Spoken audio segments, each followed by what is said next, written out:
Stħarriġ dwar it-turiżmu f'Għawdex wara kif matul l-ewwel 3 xhur ta' din is-sena il-maġġoranza tan-negozji Għawdxin għalgħu daqqa ta' ħarta fix-xogħol tagħhom. Joe Muscat, il-kap eżekuttiv tal-Assoċjazzjoni Għawdxija tat-Turiżmu, semma x-xogħlijiet fit-toroq prinċipali bħala raġuni ewlenija li qata' qalb il-Maltin u t-turisti milli jersqu lejn din il-gżira. Qal li x-xogħlijiet li jesteddu mill-Mellieħa saċ-ċentru ta' Għawdex qed joħolqu nuqqas ta' aċċessibilità u inkonvenjent kbir.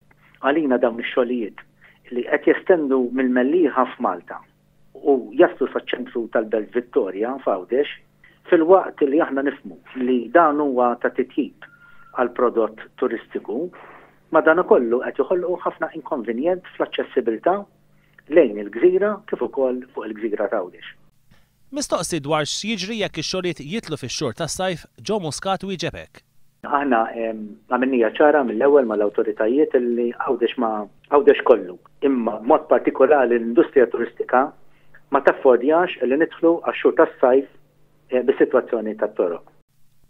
Joe Muscat qal illi mill-kuntatti li sar ma' Transport Malta l-indikazzjonijiet huma illi t-toroq f'Għawdex saċ-ċentru tar-Rabat se jkunu lesti sal-aħħar ta' Mejju. Fl-istħarriġ li sar mill-GTA 56% qalu li fl-ewwel 3 xhur ta' din is-sena marru ħażin ħafna.